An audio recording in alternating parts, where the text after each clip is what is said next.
Every morning, after my father left for work, she would come to me. Same words. Every time. Please. Just do it for me. Your father will never know. I will never tell him. I was just a boy. And every single morning, I had to decide quietly, alone, before the day even started what kind of person I was going to be. I've never told this story completely. Not like this. But I've carried it long enough. And I think some of you out there are carrying something too. So before you judge me, before you judge her, you need to understand everything. Because this story doesn't start with those mornings. It starts the day my whole world broke. My mother and father were in an accident. I don't go into the details often. Not because I've forgotten, I haven't forgotten a single thing, but because some memories, once you say them out loud, they stop being just yours. They become something else. What I'll tell you is this. My mother didn't make it home. I remember the silence after we found out. Not people crying loudly. Not screaming. Just a silence.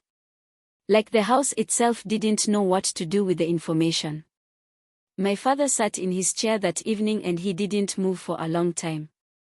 I watched him from the doorway. I didn't know whether to go to him or leave him alone. I was a child. Nobody tells you what to do in those moments. So I just stood there. Watching him. Waiting for him to look up. He never did. After that, the house changed. My father was still there. He went to work, he came home, he made sure we had food on the table. But something behind his eyes had gone somewhere I couldn't reach. He stopped laughing. He stopped being loud the way he used to be, that big, full laugh he had, the kind that filled a room. Gone. And I was grieving too. But I was also a child watching his father disappear in slow motion. And there was nothing I could do. When Bisi came into our lives, people expected joy to return. She was kind. She genuinely tried. I could see the effort in her, the way she'd make sure the house was clean before my father came home, the way she'd ask me about school, the way she tried to fill the space my mother left. It wasn't her fault that the space was too big.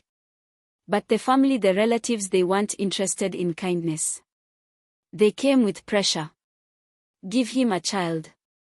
Or leave this house. You are just wasting his time. These weren't things whispered behind closed doors. They were said in the sitting room.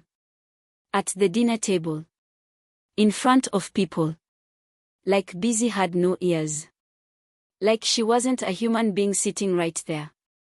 And every time they left, I would watch her clear the plates quietly. Head down. Not crying, not in front of anyone, just absorbing it. I was a young boy, but I understood cruelty when I saw it. And what they were doing to her was cruel. What none of us knew, what Bisi was carrying completely alone, was what the doctors had told her. She had gone to the hospital by herself. And what she found out that day. My father could never father another child. I want you to sit with that for a moment. Because that changes everything about her situation. She is a woman whose husband's family is threatening her, give him a child or get out of this house. Every visit. Every gathering. And she knows that what they are demanding is biologically impossible. But she can't say it. Because then they would turn on him. And she loved him. So she stayed quiet. She carried a secret that was not even hers to carry. And the clock that the family had put above her head kept ticking. I think about that a lot now, as an adult. How many people are being destroyed by a standard they can never meet, and they can't even explain why, because the truth would hurt someone they love. That was Bisi. So that's the context for those mornings. After my father would leave, she would come to me. Quietly. With tears already in her eyes before she even spoke. Please. Just this once. He will never know. I will never tell. I need to be honest with you because this video is about truth. What she was asking me to do was wrong. I knew it then. I know it even more clearly now. There is no version of that where it wasn't wrong. But I also need you to understand something that took me a long time to accept. Bisi was not a monster. She was a woman who had been pushed to the edge by people who didn't care about what happened to her, and she made a desperate, broken decision.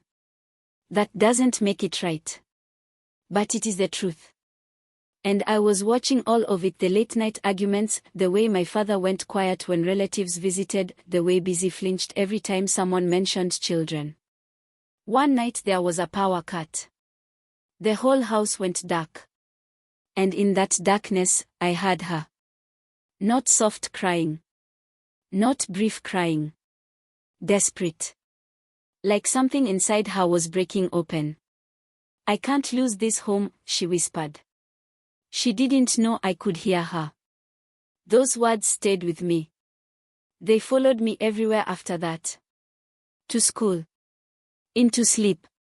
Into every quiet moment. I can't lose this home. I thought about it for days.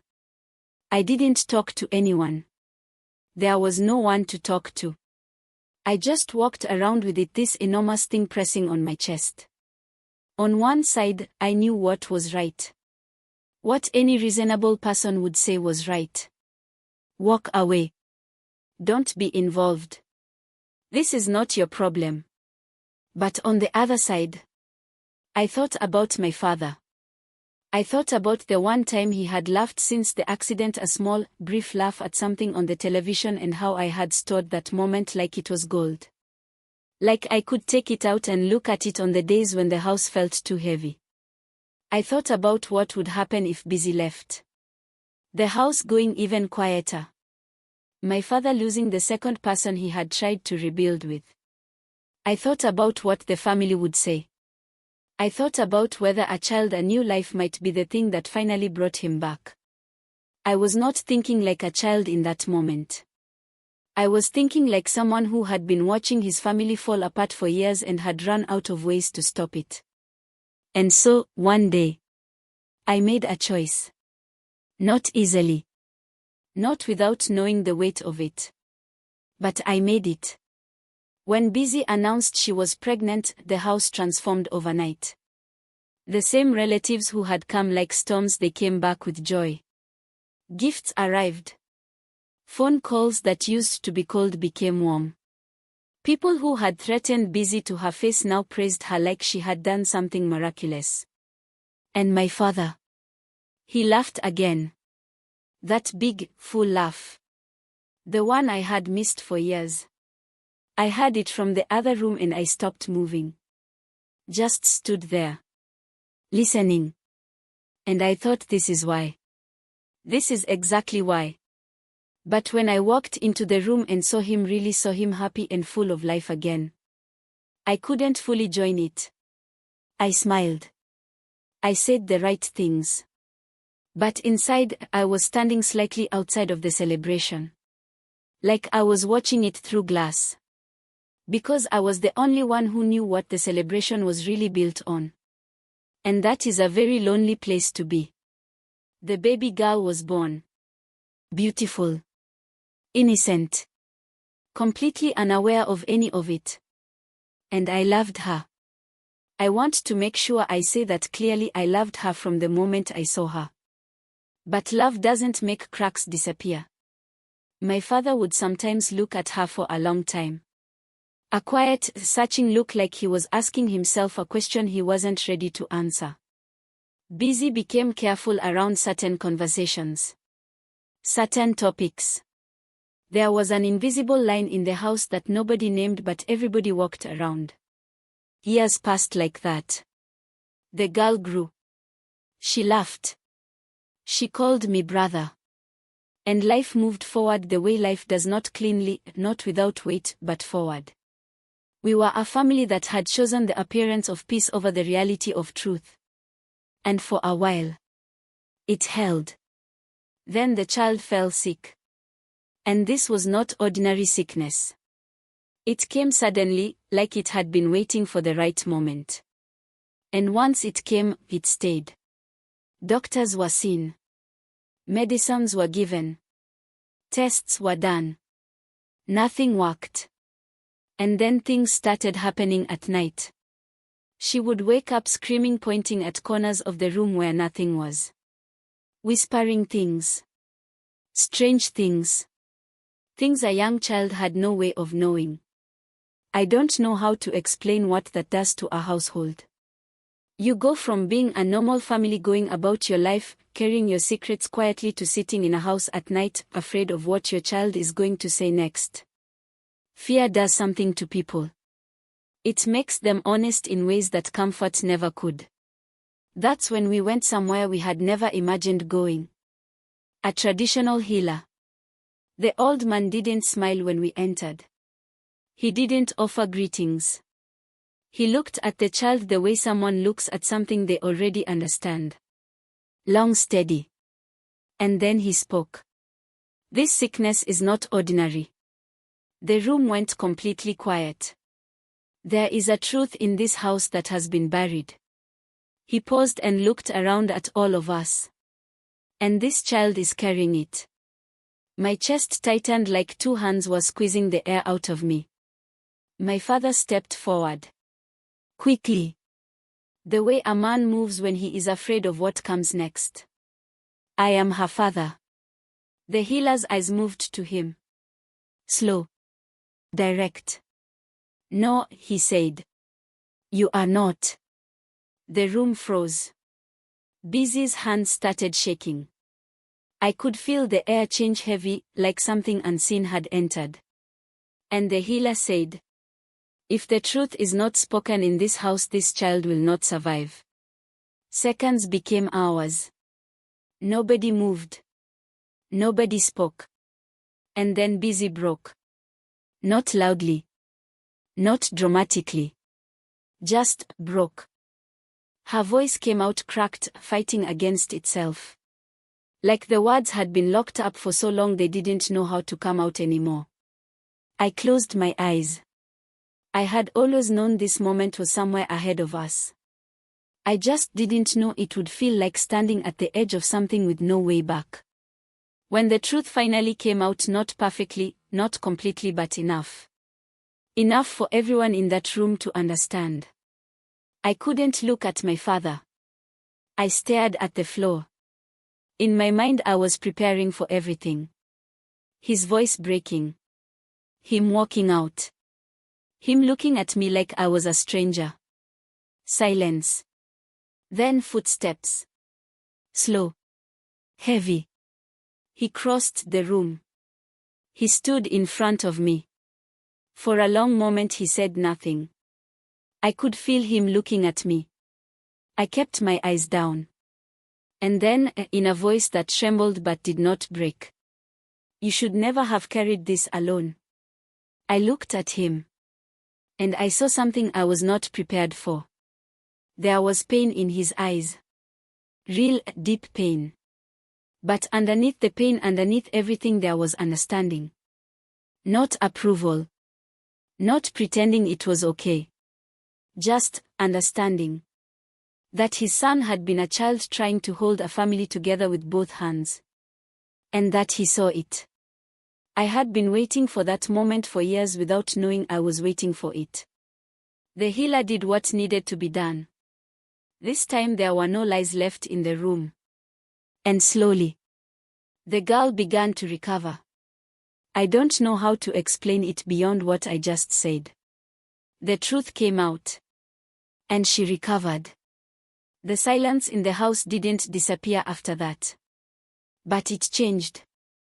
It was no longer the silence of secrets. It was the silence of people learning how to breathe again. My father and I didn't talk about everything at once. Some things take time. Some conversations happen in small pieces, over months. But we talked. And that little girl, she grew up knowing who she was. Not a secret. Not a mistake. A child born into a complicated story but raised, from that point forward, in truth. Surrounded by people who chose her. That's what she is. I've asked myself many times, would I make the same choice again? I don't have a clean answer for that. What I know is that I was a child who loved his father more than he understood the consequences. And I know that secrets, no matter how lovingly they are kept, don't protect people. They just delay the damage. And while they are waiting to surface, they sit inside the people who carry them. Heavy. Invisible. Rotting quietly.